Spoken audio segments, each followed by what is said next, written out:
નમસ્કાર વિદ્યાર્થી મિત્રો, હવે આપણે સમાસ આવ્યા. કેમ છો? મજામાં? આગળના હવે આપણે સમાસ આવ્યા છે. તો સમાસની અંદર समास એટલે कंपाउंड्स का शाब्दिक अर्थ है.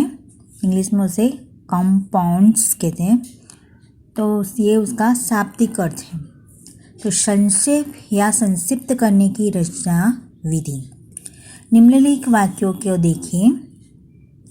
राजा का कुमार सख्त बीमार था.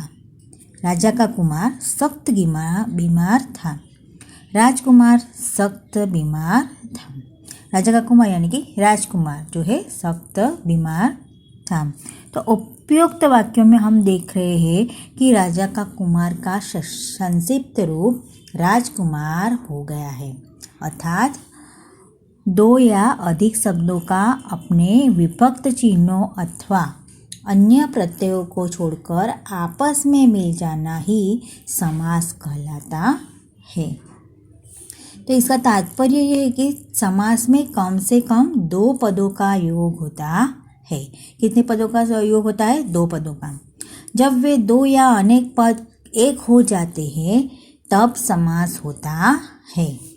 समास होने के पूर्व पदों के रूप को यानी कि बिखरे हुए रूप को समास विग्रह और समास होने के बाद बने संक्षिप्त रूप को समस्त पद या सामासिक पद कहते हैं.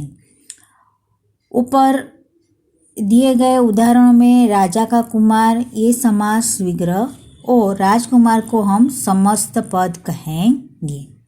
तो समास के भेद.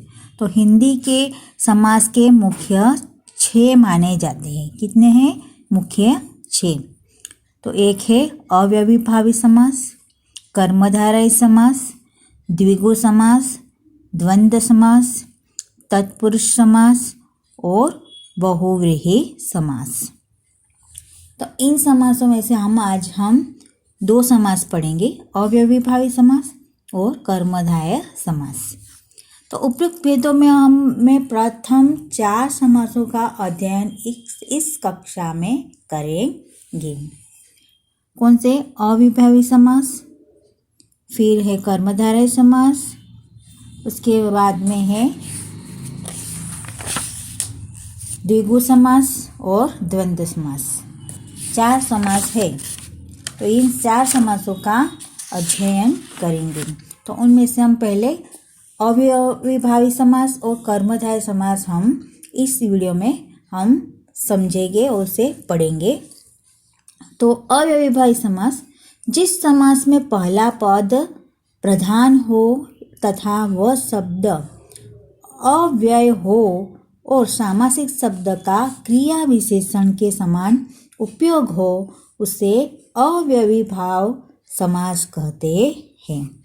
तो दूसरे शब्दों में अव्ययीभाव का पूर्व पद अव्यय होता है और उत्तर पद के मिल जाने के बाद भी समस्त पद अव्यय ही रहता है. तो क्रिया विशेषण आदि अविकारी शब्द जिनका स्वरूप किसी भी लिंग, वचन या काल में प्रयोग करने पर बदलता नहीं है वे अव्यय कहलाते हैं. तो इन व्याख्याओं के संदर्भ में निम्नलिखित वाक्यों को पढ़कर समझिए कि यह यथाशक्ति प्रयत्न करेगा. लड़का प्रतिदिन विद्यालय जाता है. यह आजीवन लोगों की सेवा करता रहा. तो यहाँ पे यह समस्त पद क्या है? यथाशक्ति, प्रतिदिन और आजीवन. तो उसके विग्रह क्या है? यथाशक्ति यानी शक्ति के अनुसार, प्रतिदिन यानी कि प्रत्येक दिन, दिन या, और आजीवन यानी कि जीवन भर, जीवन पर्यंत. समझ में आया? अब हम उदाहरण हम देखते हैं कि समस्त पद में उसका विग्रह भी देखेंगे, फिर समस्त पद और उसका विग्रह. तो समस्त पद में पहला है यथा विधि यानी कि उसका विग्रह क्या है? विधि के अनुसार. यथामति, मति के अनुसार. यथाशीघ्र, जितना शीघ्र हो. यथोचित यानी कि जो उचित हो. आमरण यानी कि मरण तक। प्रतिवर्ष यानी प्रत्येक वर्ष। दिनों दिन तो दिन ही दिन में। रातों रात तो रात ही रात में। बेकाम बिना काम के। भरपेट या पेट भर के। अब यथा नियम यानी कि ये नियम के अनुसार उसका विग्रह है। यथा समय समय के अनुसार। यथा संभव तो जितना संभव हो सके। आजन्म यानी कि जन्म से लेकर। आकंठ कंठ तक। प्रतिपल तो प्रत्येक पल। बीचों बीच तो बीच ही बीच में। हाथों हाथ हाथ ही हाथ में। प्रत्यक्ष तो आँखों के सामने। बेखटके यानी कि बिना खटके खटके के। समझ में आया? इतना समझ में आ गया। अब हम यहाँ पे नीचे देखेंगे निम्नलिखित अवयवी भाव समास का विग्रह कीजिए।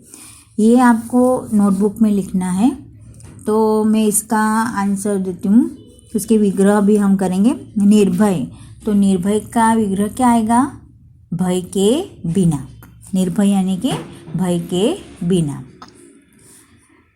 निर्विवाद निर्विवाद का क्या आएगा? विवाद के बिना।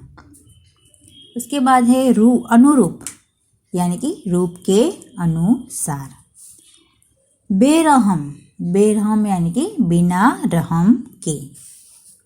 बेफायदा तो बिना फायदा के। अनजाने यानी कि बिना जाने। यथारुचि यानी कि रुचि के अनुसार। प्रत्येक तो एक एक करके। घड़ी घड़ी तो हर घड़ी, उसका मतलब क्या है? हर घड़ी। प्रतिमास प्रतिमास यानी कि प्रत्येक मास। यथार्थ यानी कि अर्थ के अनुसार। बेफायदा तो बिना फायदा के। अकारण यानी कि कारण के बिना। निर्विकार यानी कि विकार के बिना। अध्यात्म यानी कि आत्मा से संबंधित। या जीवन या जीवन तो जीवन तक। समझ में आया? तो ये आपको अपनी नोटबुक में ये अव्ययी भाव समास जो है वो आपको समझ में आ गया होगा। तो ये आपको अपनी नोटबुक में लिख लेना है। अब आता है, अब हम दूसरा समास आते हैं कर्मधारय समास। तो वो हम पढ़ेंगे कि जिस समास में पूर्व पद विशेषण और उत्तर पद विशेष्य हो या पूर्व पद विशेष्य और उत्तर पद विशेषण हो उसे कर्मधारय समास कहते हैं। तो इन समास में पूर्व पद तथा उत्तर पद में उपमेय उपमान का संबंध भी हो सकता है। तो उपयुक्त व्याख्या के संदर्भ में कर्मधारय समास के उदाहरण निर्देशित है। तो पूर्व पद विशेषण और उत्तर पद विशेष्य हो ऐसे उदाहरण है। तो इसमें समास पद है, यहाँ पे विग्रह है, फिर यहाँ समास पद है और विग्रह है। तो देख लेते हैं। तो महापुरुष यानी कि महान पुरुष। पकवान तो पक्व अन्न। सुहास सुंदर है जो हंसी। सुविचार यानी कि अच्छा है जो विचार। नरवाकुण नव है जो अंकुर। महावीर महान है जो वीर। महात्मा तो महान है जो आत्मा। अंधकूप यानी कि अंधा है जो कूप। महाविद्यालय तो महान है जो विद्यालय। सुष्माणु यानी कि सूक्ष्म है जो अणु। महायुद्ध तो महान है जो युद्ध। सुलोचना यानी कि सुंदर है जिसके लोचन। प्रधानाध्यापक यानी कि प्रधान है जो अध्यापक। नीलगाय यानी कि नीली है जो गाय। समझ में आया? अब कर्मधारय में हम देखते हैं आगे। पूर्व पद विशेष्य और उत्तर पद विशेष्य हो ऐसे उदाहरण। क्या लिखा है, पूर्व पद है विशेष्य और उत्तर पद है विशेषण हो, ऐसे उदाहरण है। इसमें समाप्त पद है और उसे विग्रह है। न्यायोचित, तो न्याय है जो उचित। अधपका, अधपका यानी कि आधा है जो पका।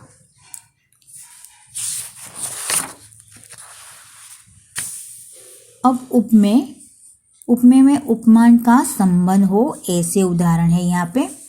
तो जिसकी तुलना किसी अन्य से की जाती है उसे उपमेय, और जिससे तुलना की जाती है उसे उपमान कहा जाता है। जैसे चरण कमल, समस्त पद का विग्रह होगा चरण रूपी कमल। इसमें चरण उपमेय और कमल उपमान है, समझ में। तो पहला पद उपमेय हो, ऐसे उदाहरण है। तो समस्त पद हो, यहाँ पे विग्रह है। तो स्त्री रत्न यानी कि स्त्री रूपी रत्न। देहलता यानी कि देह रूपी लता। नरसिंह यानी कि नर रूपी सिंह। ग्रंथरत्न यानी कि ग्रंथ रूपी रत्न। नयन बाण, तो यानी कि नयन रूपी बाण। अब पहला पद है उपमान हो, ऐसे उदाहरण है। तो समस्त पद और विग्रह है। ये उपमान, पहले हमने उपमेय देख लिए, अब उपमान है। तो राज्य व लोचन, राजीव लोचन, राजीव लोचन, तो राजिन के समान लोचन। प्राण प्रिय यानी कि प्राणों के समान प्रिय। मुजदंड, तो उसका विग्रह क्या है, दंड के समान भुजा। मृगलोचन यानी कि मृग के समान लोचन। पाषाण हृदय, तो ये पाषाण के समान है जो हृदय। कनकांभ यानी कि कनन के समान आभा। कनंक लता यानी कि कनन के समान लता। कमल नयन यानी कि कमल के समान नयन। कर कमल यानी कि कमल के समान कर, समझ में। अब आता है ध्यायतव्य, ध्यायतव्य, तो जब पहला पद अपमान हो, नहीं सॉरी, जब पहला पद उपमान हो तो दोनों पदों के बीच में के समान का प्रयोग किया जाता है। तो निम्नलिखित समासों का यहाँ पे विग्रह कीजिए। तो यहाँ पे हम हैं दुरात्मा, उसका विग्रह है दुष्ट आत्मा। क्या है, दुष्ट आत्मा। क्रोधाग्नि यानी कि क्रोध रूपी अग्नि। नीलकमल, तो नीला कमल। चरण कमल, चरण कमल का क्या आता है, कमल जैसा चरण। कापुरुष यानी कि कायर पुरुष। मीनाक्षी, तो मीन जैसी आँख, आँखें, मीन जैसी आँखें। नीलकंठ, नीलकंठ यानी कि नीला कंठ। वज्रांग यानी कि व्रज जैसा अंग। नील गगन, तो नीला गगन। मधुमादन, तो यानी कि मधु जैसा मादन। तो ये आपको अपनी नोटबुक में लिखना है। तो यहाँ पर हम यहाँ पे कर्मधारय समास जो है यहाँ पूर्ण होता है। और नेक्स्ट આગળનો બીજો જે વિડીયો આવશે એમાં આપણે દ્વિગુ સમાસ દેખીશું, બરાબર છે, અને દ્વંદ્વ સમાસ, બરાબર છે। તો અહીંયા હું આ વિડીયો પૂરો કરું છું। તો તમને સમજમાં આવી ગયો હશે। આમાંથી તમારે સામાન્ય આજે લખી લેવાના છે અવ્યયી સમાસ, ફેર કર્મધારય સમાસ, એ તમારે નોટબુકની અંદર એના વિગ્રહો લખવાના રહેશે અને દરરોજ તેનું વાંચન બી કરજો, તેથી તમને જે વાંચશો તો તમને બધું સમજમાં પણ આવશે, બરાબર છે।